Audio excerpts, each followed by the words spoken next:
The views expressed and the opinions given by the individual host and their guests do not necessarily reflect those of ParaX, its affiliates, or its sponsors. Oh, hell no! Whatever. The following program contains opinions expressed by the Dead Zone. If you find this broadcast offensive, lighten up, candy ass. What? Oh my gosh. It's a radio show. Hell yeah! That's what I'm talking about.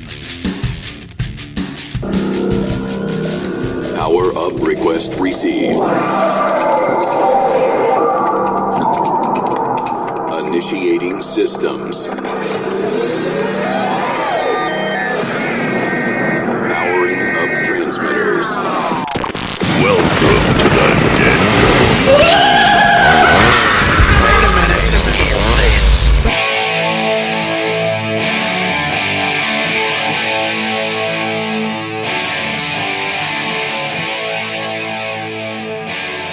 Dead Zone, February 7th. Gregg T Justice will be with us tonight. A good friend of the show. Really great guy. He's the owner, event manager at Paranormal Adventurs Event Management. Get all that? He's awesome. Great guy. We were with him at Ashmore a few years back, and he had a couple of the Tennessee Wraith Chasers with him. Good time. It really was. Now, I don't know what he has going on right now. I know he's not just doing nothing. I've seen a few posts, and looks like he's keeping busy. We're going to find out. I know we've got things are starting to open up now. It looks like things are starting to open up now. Well, that remains to be seen. It's looking better. This year may pan out after all. His company's slogan is an event management company created to give you a one-of-a-kind paranormal experience at an affordable price. And don't we all need that, right? If you go to our website, not our Facebook page, there is a link to Paranormal Adventures Events. So go check that out. Maybe there will be something there that will interest you, and maybe finally get you out of the house. Our buddy Scott is still on hiatus. It's okay. There's really not a lot going on right now for him to be able to report on, but he'll be back. Coming up, we've got Michelle with Paranormal News. But first, awesome house band Steel Pluto. This one's Rage.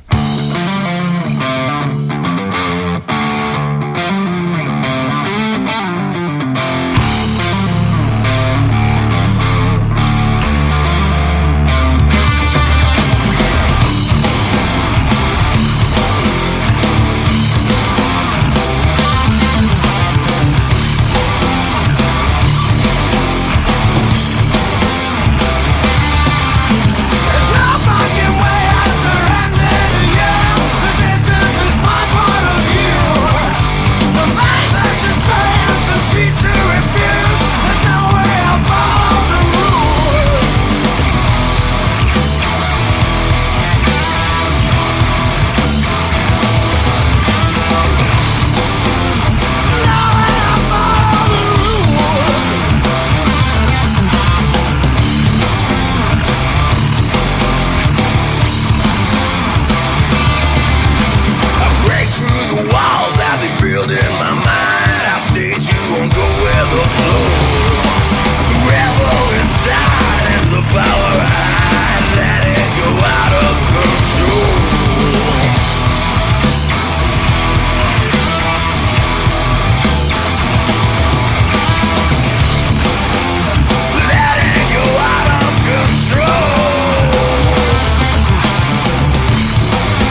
ervaring.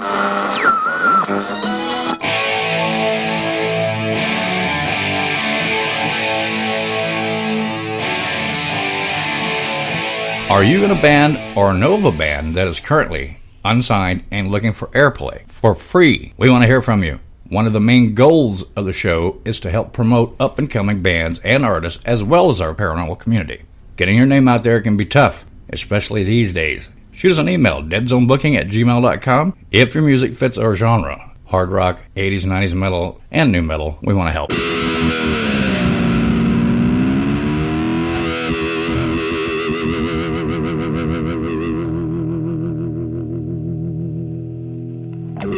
Hey, it's Michelle again, doing paranormal news and events on the Dead Zone. This week's episode is brought to you again by me, Michelle Poi, Associate Broker at Seasons of Indiana Real Estate. Contact me for all your real estate needs through my Dead Zone email, michelle.deadzone@gmail.com. That's Michelle with 2 L's, michelle.deadzone@gmail.com. This episode is also brought to you by K.D. Wakefield, the author of a new suspense thriller called Murderous Masquerade. This is available in paperback or Kindle, so order your copy today on Amazon. Paranormal news.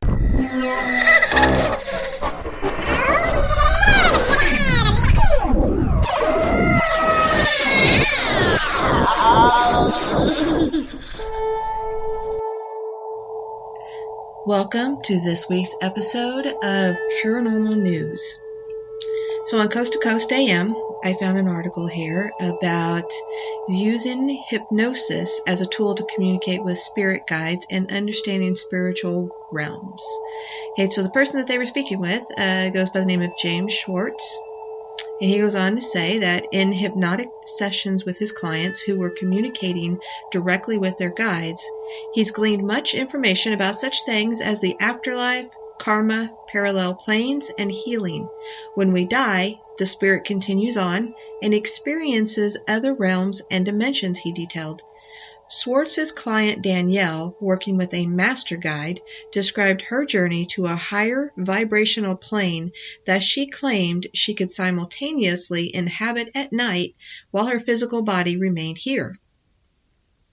This led Schwartz to explore the idea that our spirits can experience parallel lives and multiple planes of awareness as we go about our daily existence. He compared our higher selves or spirit energy to a kind of power station that connects perhaps up to 100 different simultaneous lifetimes and experiences. The guides have suggested that spirits are constantly reincarnating, he added. Schwartz reached out to listeners inquiring if any were acquainted with the late Mount Shasta-based spiritual teacher Pearl Doris, who lived from 1906 to 1990, whom he believes has been coming through as his own guide. So I find this topic very interesting, and I found some more articles that people have written about this. So we will go on to the next article here in just a second. All right, so I found another article on selfgrowth.com.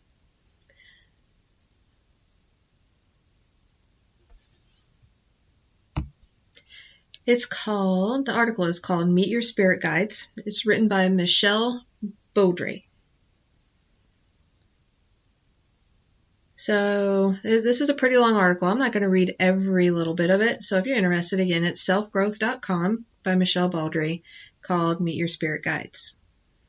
She goes on to talk about that your guides love you. Your guides nudge you from time to time, registering as intuition or deja vu.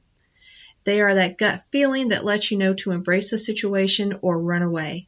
They are the so-called imaginary friends you had as a child who came to play with you when you needed to not feel so lonely. Now that you are an adult, the clarity of their communication can become cloudy when you are spinning with emotional duress. Sometimes when you need them the most, you may feel the least receptive to their help. Please understand that this phenomenon generates from the human side only. Your guides always desire to help you. When you are ready to open a crystal clear channel of communication, they are right there with bells on. They love you. That is their job. from angels to zoo animals. So you may be pleased to know that angels prevail as spirit guides, and your odds of having several angels looking out for you is high indeed. Keep an open mind when meeting your spirit guides for the first time. In years of helping clients meet their guides through hypnosis, I have known spirit guides to appear as angels, pulsing lights, councils of 12 in white robes, 2- and 4-footed animals, alien life forms, and every description of human being imaginable, and so forth. Your guides may be a he, she, it, or they. Having a small group of several guides is common, yet you might have only one. No matter what visual form your guides take, they can and will readily communicate directly with you. So your options: you can visit a psychic reader and have them describe your guides to you. They'll be happy to deliver messages back and forth since the reader, not you, experiences them directly. With hypnosis, you have direct communication. Or you can use methods that include years of meditation, near-death experiences, and highly illegal non-prescription drugs. Do you have years at your disposal to learn meditation, or do you want answers now? Do you really want to tempt death? Do you trust hallucinogenic street drugs? I assure you there is a better, safer option, and that is hypnosis. So she goes on and on here and talks more and more about hypnosis. Like I said, I'm not going to read every little bit here to you. I'm going to go on down here. What hypnosis is, please understand that the feeling of being an individual is a necessary part of experiencing a human lifetime. And for that experience, we need a conscious mind as well as the spiritually connected subconscious mind. Your conscious mind filters out the interconnectedness of all energy in the universe expressly so you can have your human experience of being an individual. Hypnosis simply sets aside the conscious part of the mind and it accesses the far larger, more powerful subconscious. In other words, set aside the conscious mind with hypnosis and its filter disengages. This opens up your senses to the spiritual world and gives you direct access to your guides. So easy, you do it with your eyes closed. Hypnosis is easier to do than you think, and your guides are happy to talk to you. So what are you waiting for? Meet them today. Oh, and one last note, refrain from asking your guides about money. For some reason, the very idea of money only makes them laugh. Ask them why yourself if you like. Ask them anything you like, anything at all. See, they love you. That is their job. Hello, this is Christopher St. Booth, and you're listening to The Dead Zone.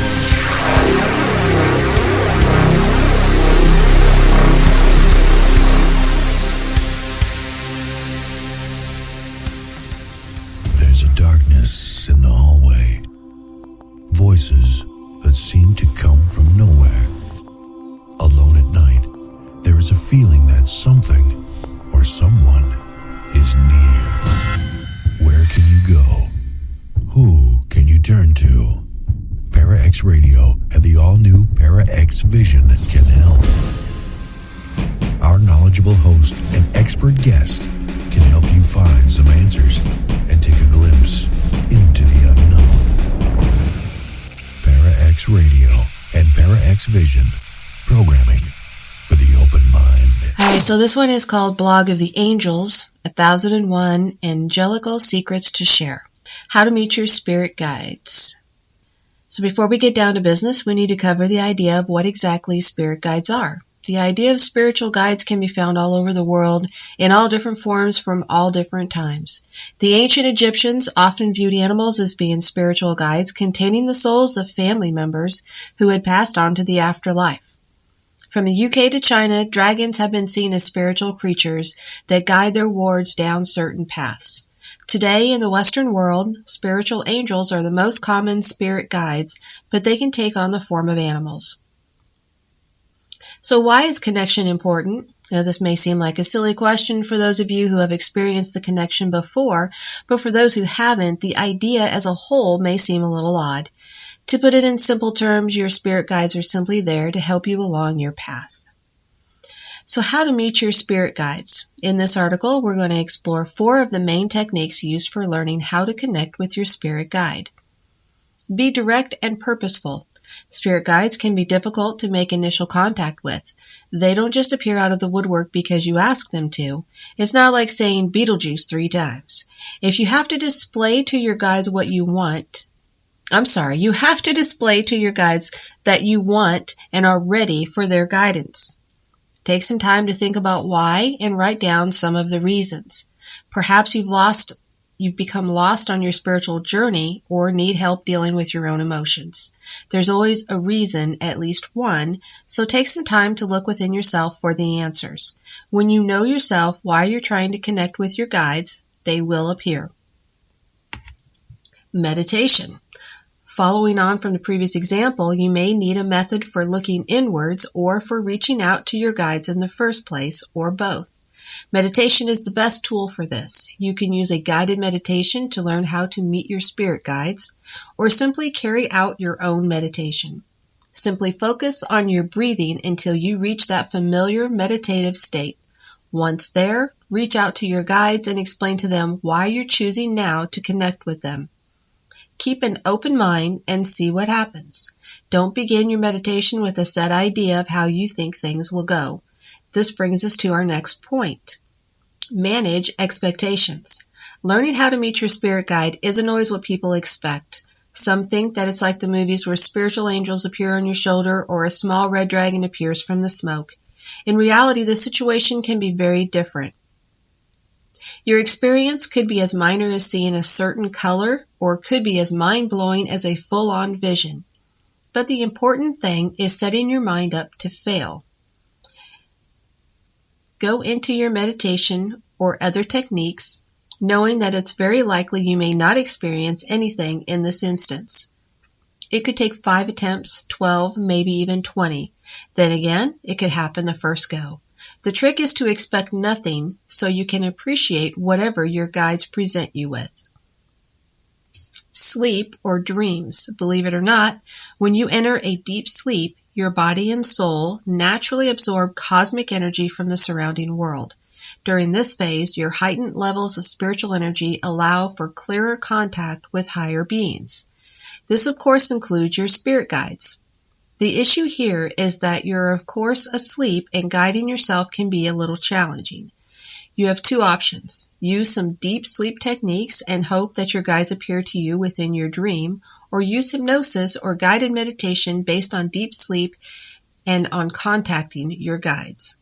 That way, when you fall asleep and enter deep sleep, your mind will be guided to where it needs to go. So I have this other article that I found on the subject. This is on lonerwolf.com. 7 types of spirit guides and how to connect with them. To many people, spirit guides are entities that we choose or are helpers that are assigned to us before birth. And still to other people, spirit guides are parts of our higher selves that reveal themselves to us in various shapes and forms. No matter what you think of spirit guides, and no matter how new age or down to earth your understanding is, it is beyond doubt that we all need guidance, direction, and support in life beyond our own capabilities or those who surround us. Spirit guides, like many other elements of spirituality, have been heavily sullied, monetized, and commercialized both on the internet and in real life. But despite the apparent tarnishing of their value, spirit guides are nevertheless a shared human experience. Spirit guides are often thought as spirits that guide us, but in my experience with them, they are universal forces that guide our spirits to greater clarity, freedom, joy, and peace. If you are just beginning your journey of connecting with your spirit guide, keep reading. So what are spirit guides? Our spirit guides are universal forces that are here to help us. A spirit guide can be an angel, animal, mythical creature, ancestor, ancient god or goddess, otherworldly entity, or interdimensional being. At the most basic level, a spirit guide is a type of energy that is embodied in an array of different forms. Spirit guides are archetypal forces, aspects of life with teach, warn, support, comfort, remind, and reveal things that we need to learn about ourselves in order to grow. Do spirit guides actually exist on another dimension, or are they all inside the mind? Well, here's the thing, I can't answer that for you. It's one of the great mysteries of life. Only you can decide that for yourself. You might also be wondering whether we have many spirit guides or just one. Personally, I divide spirit guides into two categories, our major guides and our minor guides. Major guides typically accompany us throughout our lives and help us to learn major life lessons. Minor guides are temporary and help with daily concerns or issues that we struggle with. In other words, yes, I believe we have multiple spirit guides. Some we are born with, others visit us sporadically during the course of life. So my experience with spirit guides. Okay, I've got to admit it, by nature, I'm a skeptical person. I don't like believing something unless I'm practically hit in the face with it. Evidence has to basically be falling down from the sky and crushing me flat until I relent and open my eyes. Sorry, Lee Poi, but this sounds like you. Until about 4 years ago, spirit guides were just new age mumbo-jumbo to me. I ignorantly assigned them to the crystal healing and fortune-telling category. In essence, I judged and dismissed that which I had not yet experienced. So it was with a great shock and awe that I came across my first spirit guide. This experience happened on a series of shamanic trips I shared with my partner, Mario. I hope I said that right. I went into the experience with my mind half open and half closed from disbelief. Will this actually work? A part of me wondered. But holding the intention to meet my spirit guide strongly in mind, I eventually met him, Pan, the god of the wild places. For 30 minutes or more, I saw this half-man, half-goat guide me down into my inner underworld. It was Pan that initiated me into my shadow work journey. But it didn't just stop there. Through the next coming years, I continued to see Pan every so often in my daily life and in my dreams. Not only that, but I continued to meet more spirit guides. The floodgates had been opened. If you are dubious about the existence of spirit guides like I was, I encourage you to at least try it before you brush it off. Acknowledge the possibility that you might be wrong. Allow a margin of error. On the other hand, if you believe in the existence of spirit guides, if you have had direct experience with them, but seek a stronger connection, you will find some helpful advice below. 7 types of spirit guides. Right now, it seems to be a common trend to believe that spirit guides are primarily animals or angelic beings, but this is only one small dimension of the many possibilities that exist out there. Spirit guides, I believe, can have unlimited shapes and forms. A spirit guide could just as easily be a soft gust of air that makes the hairs on your arm stand up, as it could be a full-blown godly being that you meet during a shamanic journey. There are so many possibilities out there, and below I will break down the main types, species, or forms of spirit guides which you might encounter on your path. Remember, you can have more than one, and most people often do. Number 1 is a half-man, half-beast. Many spirit guides manifest themselves as half-man, woman, and half-animal. Number 2, animals or totems. Animals are well-known spirit guides and have gained a lot of popularity over the past few years, perhaps thanks to their accessibility in our everyday lives. Number 3, light beings. Many people describe light beings, also commonly known as guardian angels, as being their spirit guides. Light beings are said to help people move through traumatic areas of life, such as death, loss, and grief. Number 4, ancestors. Ancestral guides are entities that have some kind of blood connection to us and our lineage. Our ancestral guide could be a recently deceased member of our family, mother, father, aunt, grandfather, or a long-dead relative that you have perhaps never met in your lifetime. Number 5, plants. Shamans believe that the world and everything in it is composed of vibrant, living energy. This includes plants. Number 6, gods and goddesses. Gods and goddesses have been worshipped, feared, and written about since the dawn of time. They span across every culture, every tradition, every religion, and every part of the world. Number 7, ascended masters. Ascended masters are beings that have already lived on this earth, gone through a spiritual awakening, but have become enlightened, awakened, or have transcended the cycle of reincarnation. Thus, ascended masters represent the ultimate teachers and gateways to the divine. Now, this article goes on and it talks about 9 ways to connect with your spirit guides. They have scrying, dream work, silencing your mind, bibliomancy, bibliomancy, I don't know. I've never heard of that one. Visualization, plant medicine journeying, trance, nature immersion, looking for synchronicity. It's a pretty long article. There's lots and lots here that I didn't read. But anyway, I find spirit guides very interesting. I have always wanted to connect with my spirit guide. I have tried meditation unsuccessfully. And I did have a friend of mine that I call her my spiritual guide. She does not like to be called a medium, but I get a lot of information from her, and she told me that my main spirit guide, that she couldn't see a face, she just saw the color yellow. So I kind of picture that when I'm trying to make a connection. Now, I have had that feeling that I was being guided. Sometimes I've ignored it, and I wish I hadn't. And other times I have followed that, what you call your intuition, your gut feeling. Sometimes it's a thought that you have. Excuse me. But just know that if you are getting that tingle, that gut feeling, that thought pops into your head, don't ignore it. I can tell you lots of stories of things that have happened. One of them is kind of a little bit of a creepy story. It involved me and my husband. He doesn't really like me to tell the story, so I won't. But he did have a brush with death. And if I would have listened to the voice in my head and that gut feeling that told me what to do in the moment, I wish I would have, but it wasn't his time. So God spared him. And it was a miracle. Maybe he'll let me tell you the story one day. Anyway, I hope you enjoyed this all about spirit guides. There's a lot more articles out there if you're interested. Meditation, though, I do believe is one of the best ways to try to connect with your spirit guide. And like the one article said, it takes a while. It takes practice and a lot of patience.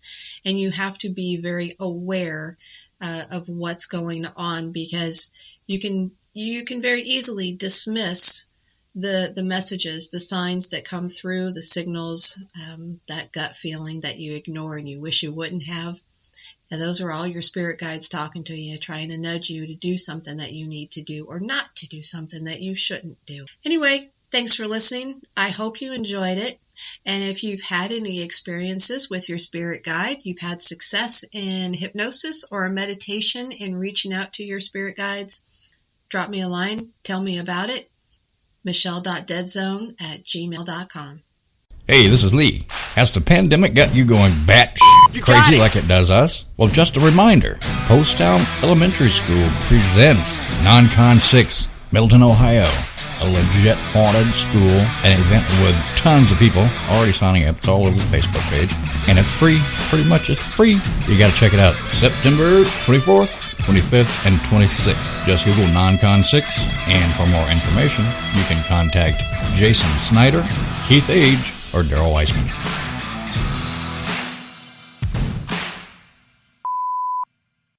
If all radio stations in town were palm trees, we'd be the one with the biggest coconuts. Now, here are the one, the only Dead Zone. All right, here we go. Gregg T Justice. What a cool name, man. Mine sounds like a cross between some Hawaiian and Chinese dude, you know. Cool. Hello? Hey. That's a little bit better. Like I said, you're not coming through very well at all. Might wanna just eat that microphone, you know. Okay. All right. Oh, anyway, Gregg T Justice, like I just said, what a cool name, dude. I mean, how did you get that? I mean, my name sounds like a cross between Hawaiian and Japanese, right? And of course, I'm not, but yeah, pretty much. Well, like, I mean, I had some friends that called me Greg. My actual whole name is Gregory, but hardly anybody calls me that unless I'm in trouble. Right. Yeah. And the TJ is from my middle name, and it was kind of more or less a kind of started out as like a rib for my friends in high school, but because my ex-stepdad used to call me Thomas, so they shortened it to like TJ. Yeah. And so it just kind of stuck, Gregg T Justice. Right. What a cool name, though. That really is a cool name, man. That's like it's almost like Rick a. McClellan from the Hollywood Ghost Hunters loves it because like every time I talk to him, he's like, Greg, TJ, Justice. Right.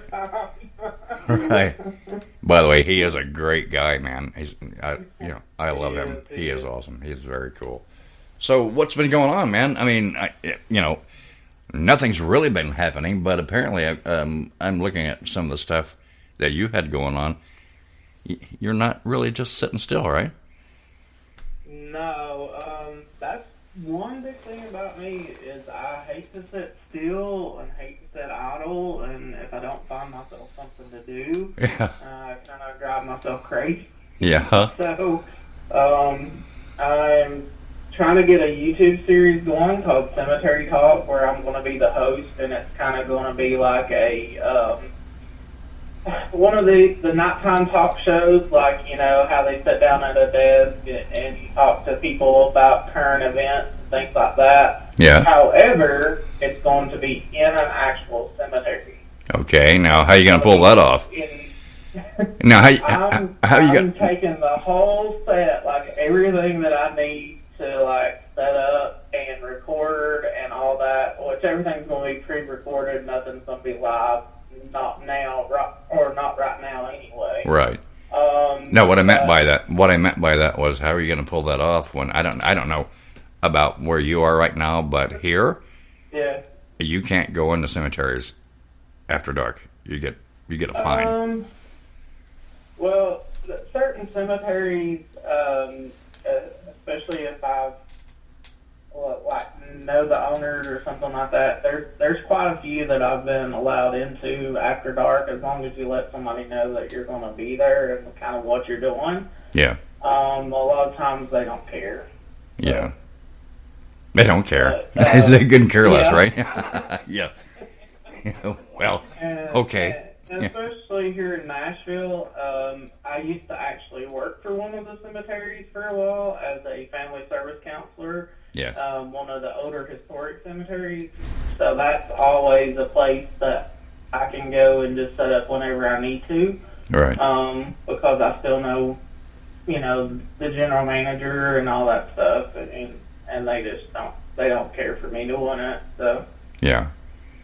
Do they ask you to make a donation or anything like that, or No, not really. The cemetery is actually owned by a bigger corporation.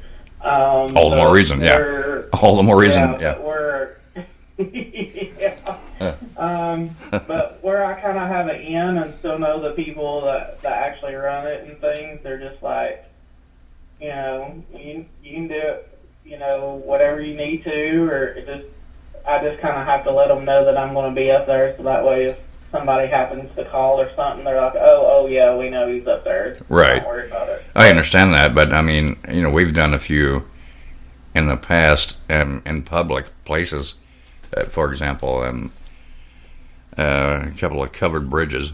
Mm-hmm. Public property. All right, we're not doing anything wrong, but guess what? Here comes the sheriff, and he wants to get. What are you guys doing here?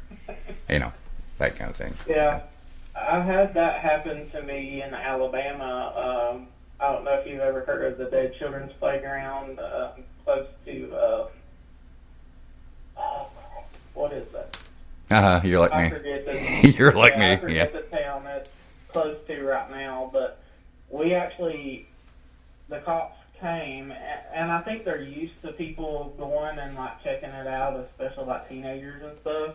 And they really didn't care if you were out there as long as you wasn't messing with something you wasn't supposed to be. Right. But it ended up like 4 or 5 like officers was standing there watching us do the show.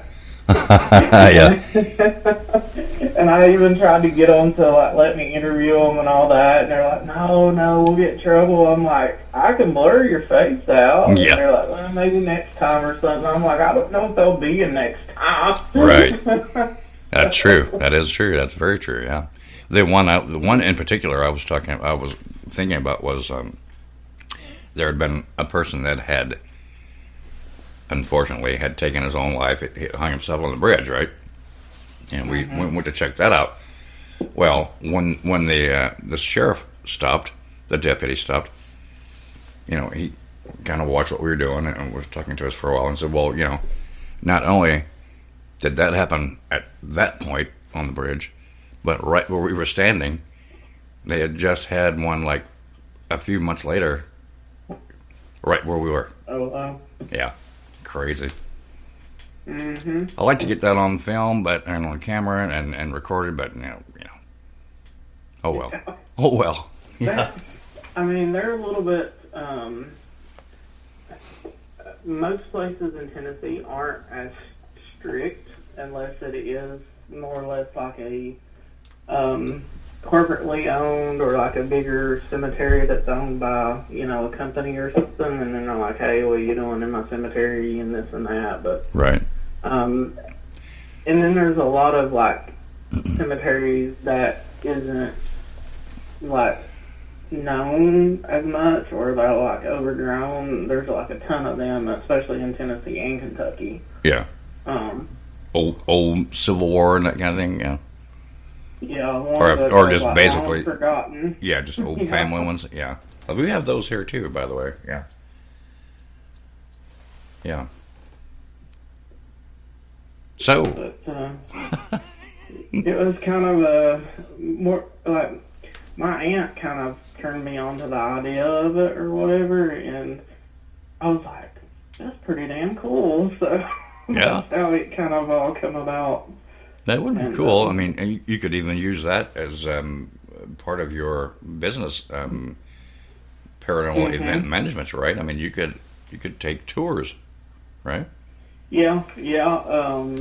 I've actually been, before the COVID went on, I was talking to my Alva about reopening their historic tour or haunted tour that they had up there at one time or another. Yeah. That they had kind of quit when the bigger company took it over, but where they knew me personally, they were going to really, really try to go ahead and let me do it. Right. So that's kind of still a thing that we're trying to talk through, and hopefully might be able to get it up by next year. Well, that would be cool. That'd be very cool. Yeah. It'd be fun. There's we have the ghost walks here in Indianapolis, right? And I'm sure you have the same thing there, right? Every place has a ghost walk, right? Yeah, they have a tour that goes around in downtown, and they actually let you ride in a hearse, like the top of the hearse is cut off. Yeah. Great. That's cool. Yeah. But I took it when I first moved to Nashville, and that's how I found out how everything, like what was haunted and all that stuff. So. Yeah. Well, I'm thinking down in Nashville there, you're right, man. There's got to be quite a few places to check out. There is. There's Union Station Hotel, Ryman Auditorium is they have stories about it being haunted. By what? Do you know? A lot of the things. What's one of the most famous in Nashville, Tennessee, that you've been to? You can tell us a little bit about. One of the most famous haunted places. Yep. Well, I went and toured the Union Station. I didn't get to actually go in and like investigate or anything like that, but I mean, I'd love to get into the ramen or some of these places. Right. Okay, yeah, I understand that. What, but you personally, what place have you did an investigation on that you were there in Nashville that everyone should know about, or you would like people to know about? Well, it wasn't actually in downtown Nashville. I guess the closest to Nashville that I've done is the Palace Theater, and a lot of people would see it like on like Ghost Asylum and stuff with the Tennessee Ray Chasers. It's in Gallatin. It's about 15 miles north of Nashville. Right. I still remember you guys. You brought those boys to Ashmore in Illinois. Yeah. Man, that was a good time. That was really great. I appreciate that, and we had fun talking. It was great. Do it again. Yeah. Do it again, will you? I'm gonna try my best. Yeah, we're actually, me and some of my team members, we were working on a benefit for Autism Speaks, and unfortunately it's had to been pushed back a couple times because of COVID. Yeah, everything does. Push it back again. Yeah, we're going to push it back again this year too, to next year, because if we have a benefit like that, we want to make it the most that we can. Right, you want to make sure that you get out of it what you put into it, right? Yeah, and Ashmore is one of the main places that we have on our list to have it at. Right, I did notice that. I saw it. It came across my feed. Robin had posted it. I think it was. There was one that was going to happen either pretty soon, but it got canceled as well. So I mean, I think it was Brian's. Oh my gosh, I can't remember anymore. Anyway, yeah. But that happens, man. Murphy or no, it wasn't Riverbend. It was somebody else. Okay. Oh well. Anyway, yeah, love that guy too. By the way, Riverbend. Yeah. But I will definitely, when the autism benefit does happen, I will definitely give you guys a heads up when it's going to happen, because I'd love to have you all out there. Man, we can't wait. We are so tired of sitting on our butts doing nothing. Please. Me too. Which, like you said, I don't think I was resting very much or sitting on my butt very much, but right. I'm just one of these. My wheels are always turning. I'm like, well, it's good that it's good that you're. It is good that you're getting out there and you're doing these things and you're trying to keep everything going, and that's awesome. And I appreciate that, and I know everyone else does too. It's just this damn COVID has got to end. I'm so sick of it. I know. I have the second shot of the vaccine tomorrow because I work for a hospital. I work for Vanderbilt Hospital now. Okay. Oh my God. The first vaccine put me down for a weekend and a day. Damn. So hopefully this one doesn't, but it may. So you got the virus to prevent the virus, like we do the flu shot, right? I don't think they actually have the dead virus in it. Whatever it is they put in it makes you have like all the symptoms to get you like immune to the symptoms that you could have. So in other words, here it comes, conspiracy theory, guys. So they give you this. So they give you this injection, right? Mm-hmm. Yeah. It gets you used to feeling like that, right? So you are now a carrier and infecting everyone. Not really, but man! Within the first minute, like it gave me a headache, like not off, and then it just like went through like the multitude of symptoms that like you would have COVID, but you can't give COVID to anybody. So yeah, so they're infecting you and the general public so you can spread it. And oh my gosh, I know there are some of you out there right now that are listening that are conspiracy theorists, and you know what I'm saying, right? Yeah. Oh wow. There's one of my team members. She's like, "I need to take a nap." And she was like the whole QAnon and all that. She was into all that. She's like, "Trump's gonna save us all," and this and that. No. Okay. Yeah, well, the sad thing. I believe it when I see it. He's a politician. Yeah, the sad thing is, no matter what anyone says, it's all the same shit when they get in there. Oh, I said the bad word. Sorry. It's all the same thing. It's all the same when they get in there, right? Oh well. Anyway. Wow. Anyway, so I think I asked you already, but what have you been doing right now that you can tell us about that is so exciting and you want to get out there? Anything? Yeah, I have actually an event at the end of the month on the 26th and 27th, I believe. Yeah, this month. 25th and 26th. Yes, the end of this month. The Friday and Saturday at the end of the month. Mm-hmm. I'm doing Octagon Hall on the Saturday, which is in Franklin, Kentucky.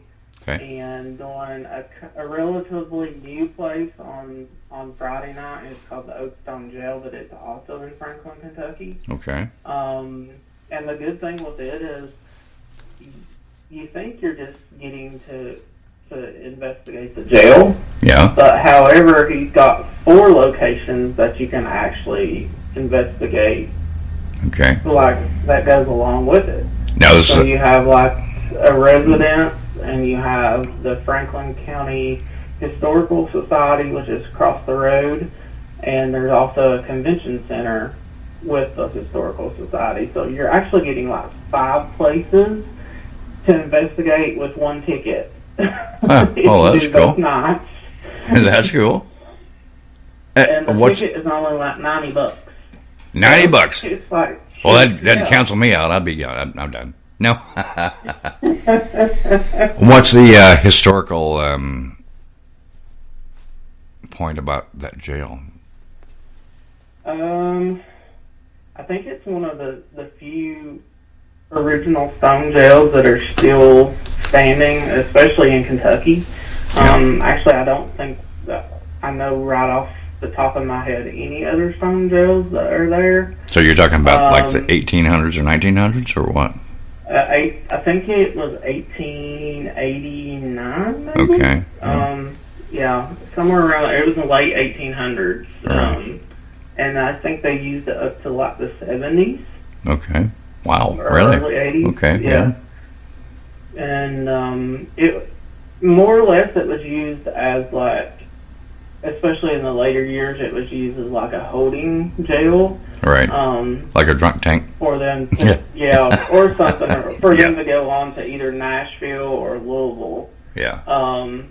But they've had several, there was a few racially charged kind of like murders or things that happened that was like, hey, that's kind of weird, or you mean in the jail itself, right? Involving the guards or the guards and inmates, or okay. Yeah, like one of them caught on fire suspiciously out of nowhere, and he was the only one that was in that cell at the time. Oh, so he just spontaneously combusted and yeah. Yeah, okay. Spontaneously combusted out of nowhere.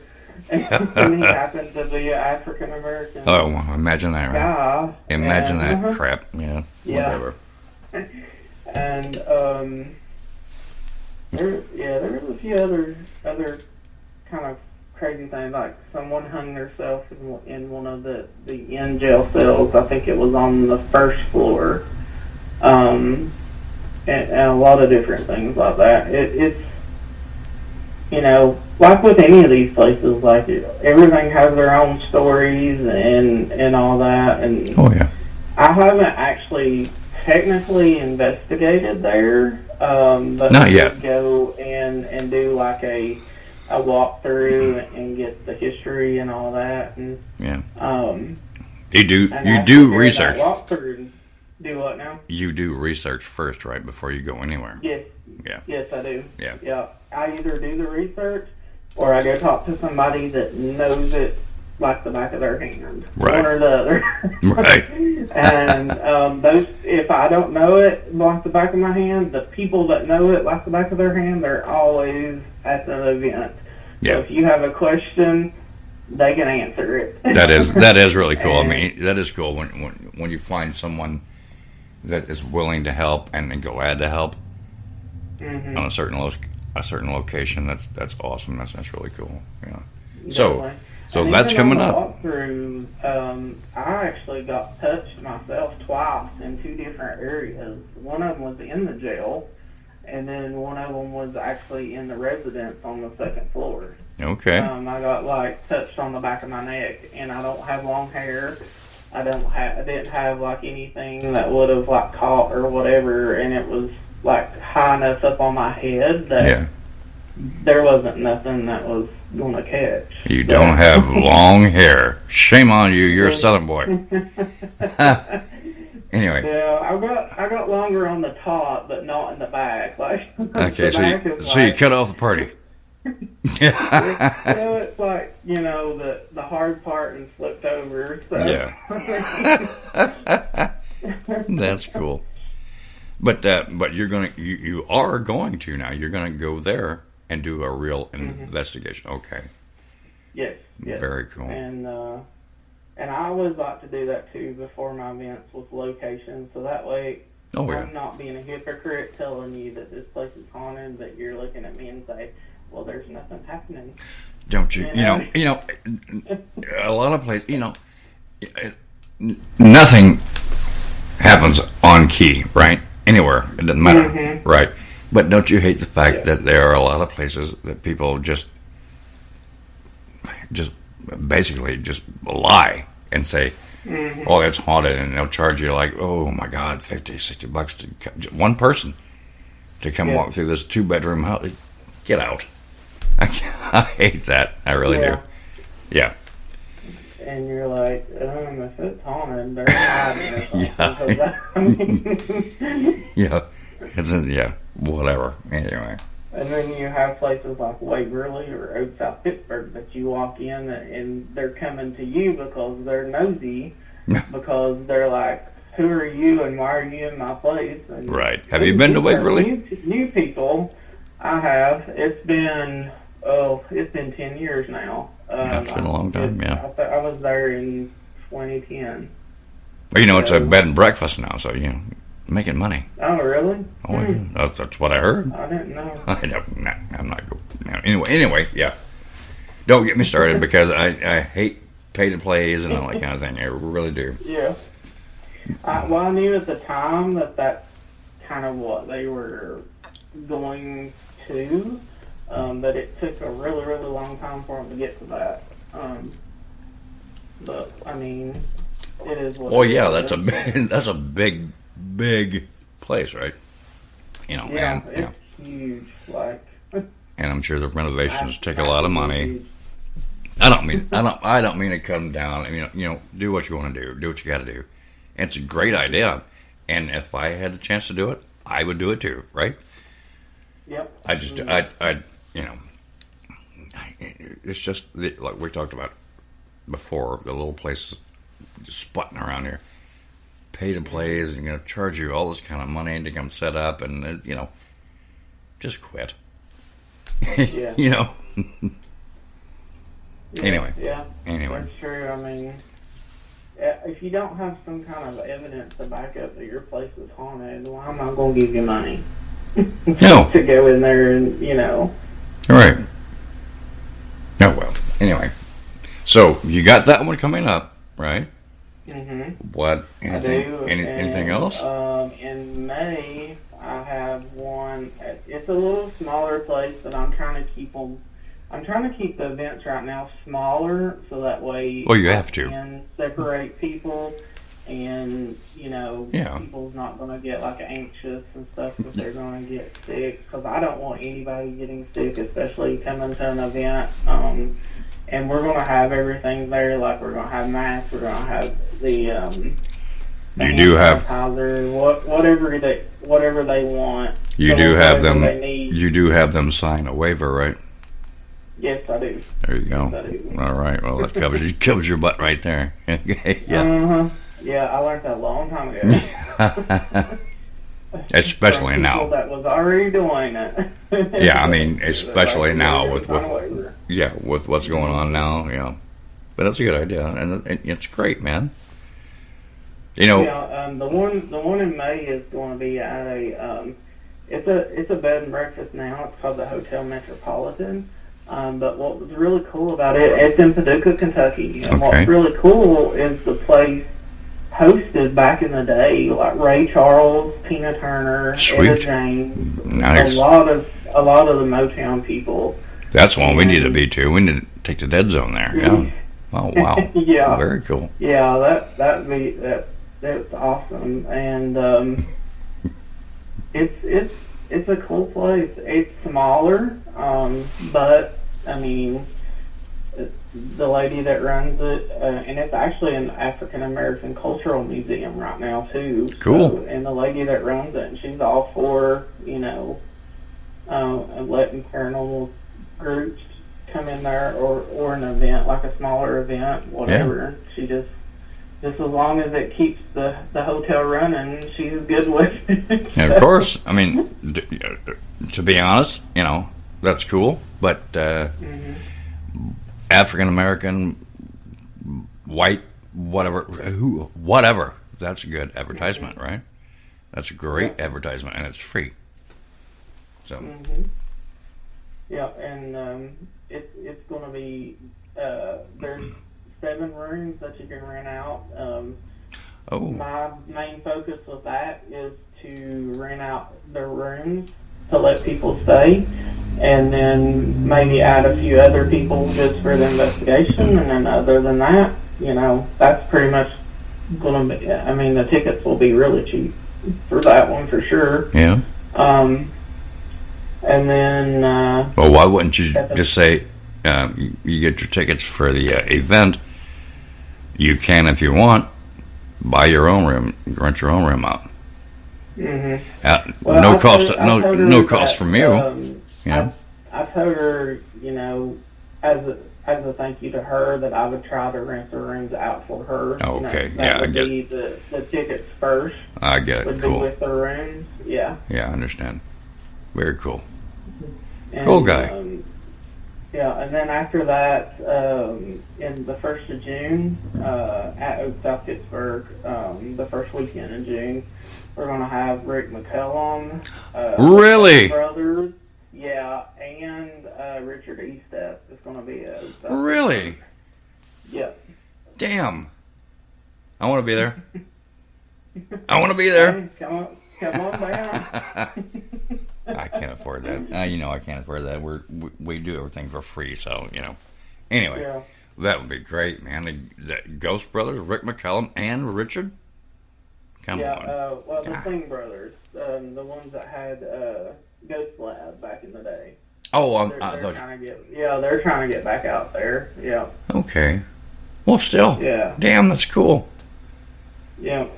I think the Ghost Brothers, they had an event there last year that I was also going to be involved in, but they had to cancel it, and I think the new date is the 1st of August this year. Okay. Is when they're coming back. Yeah. So they will be there this year. The Ghost Brothers will be too. Wow. Good times coming up. You hear that, right? You hear that, guys? All right. Gregg T Justice.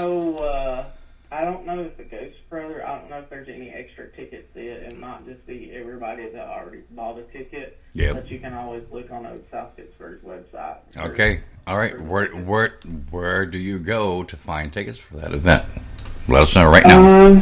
We're running out of time now. Any of mine, you can go to my Facebook page, Paranormal Adventurs Event. Or you can actually put just at Paranormal Events, and it will bring up my page. Right. And there is a link. there is a link on our website Mm-hmm. to his page. So, yeah, you guys check that out. Yep. Yeah, and any of the tickets that I have will be there. And then if you want to if you want to search on Ticket Leap, you can search on Ticket Leap as well, and you'll find them. All right.